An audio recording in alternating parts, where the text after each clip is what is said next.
I'm Posey Lewis. And I'm Levi Lewis. And we're from the show Write It Down, which airs on WHCP 101.5 and can also be found on all major streaming platforms. And Write It Down is a storytelling space to hear original written works read aloud by their authors, featuring original music performed by my brother, Levi Lewis. So today we're going to perform for you an essay that I wrote that appears in the first episode of Write It Down. It's called Speaking in Sugar, featuring, again, music composed entirely by Levi that he's going to perform live for you today. And please visit WHCP.org to donate to community radio. It's particularly important to support community radio in these times. Community radio is uniting us across the airwaves and keeping us connected to one another. So please support their work. They're supporting artists like us, giving us a space to share our work and our passions. So thank you in advance for keeping WHCP going strong. Enjoy.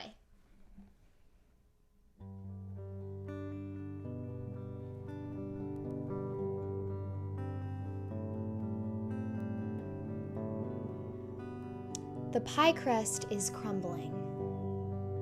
I'm gently attempting to mold the dough into a solid ball on my countertop, and with each contraction of my fingers, a new chunk of the mixture bursts into fragments of flour. It has been 4 months since my senior year of college was cut short. I was sent home to my house in Cambridge, Maryland, and I began quarantining with the rest of America due to the COVID-19 pandemic. Within that time, I've graduated from college with a degree in theater and English from my backyard, and I've started the rest of my life while the world stays home. It's been both unsettling and comforting to see my postgraduate uncertainty mirrored in the world around me. Questions like, where do you see yourself in 5 years? Now seem almost ludicrous, since the industry I've been trained to enter is entirely shut down, and I have no idea what being an artist will look like in a post-COVID world. It turns out there are a lot of things I don't know, but I do know how to bake. And right now I am near tears, a fan at my feet whirring in an attempt to cool down my kitchen from the steaming heat of the 425-degree oven. I know that I don't have a lot of time. This is the 3rd pie I've baked in the last week, and I've already learned that a cold crust is critical to the pie's success. It hasn't even been a full minute since I started working the dough on my yellow pine countertop, but I can feel its temperature warming to my touch as it refuses to take shape. I'm considering just chucking the dough into the trash can and heading upstairs to sob for an hour or so. My graduation gift from my parents was an ice blue KitchenAid mixer that I have been lusting after for 10 years. And since its appearance in May, I've been baking a lot. Since finishing college, I haven't had much energy.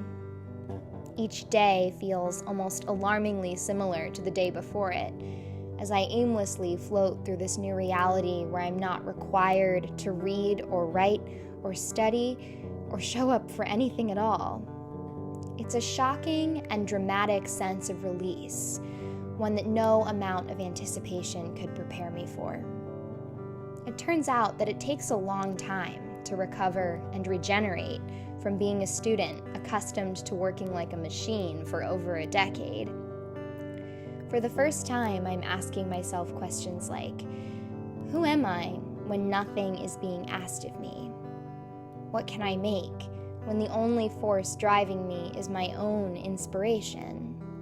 No grades, no feedback, no presentation of a finished product awaiting judgment.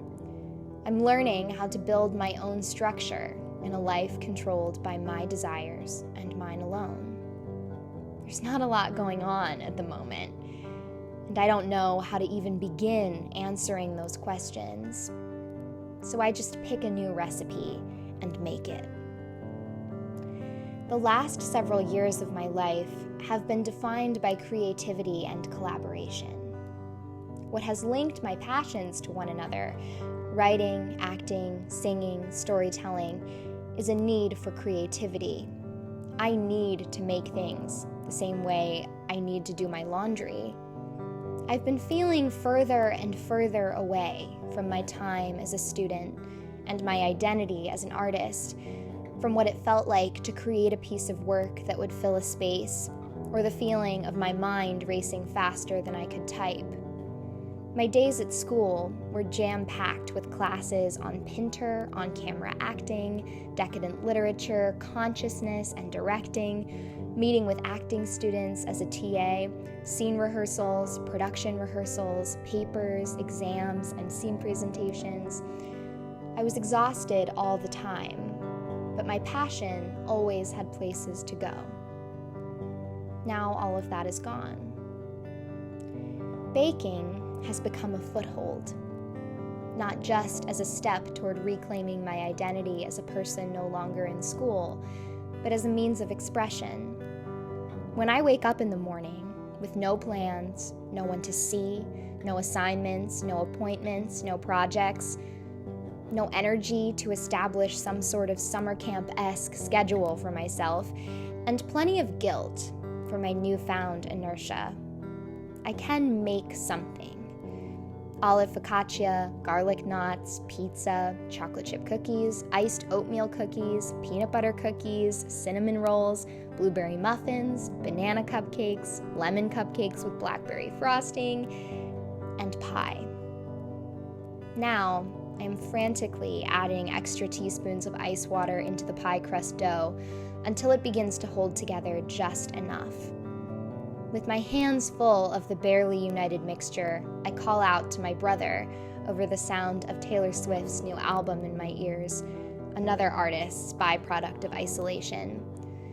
And he helps me finagle the dough into sheets of saran wrap. I practically toss it into the fridge and try to forget about it as it chills. I take my time cleaning the kitchen, trying to slow my heart rate.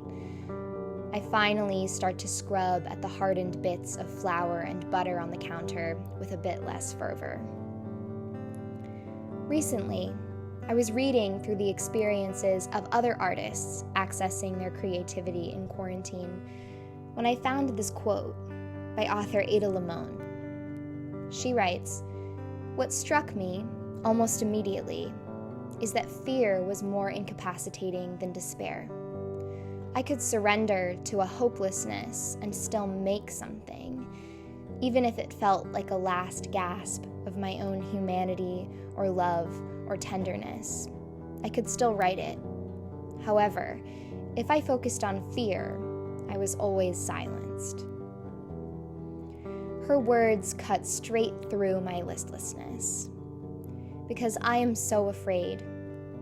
I am afraid to hurt someone I love, afraid that I could bring illness into my home or into the home of my grandparents or to someone I don't even know. I don't feel like much of an artist. I'm afraid of how much the world is changing. I'm afraid I'm forgetting everything I've learned. I'm afraid to be wasted.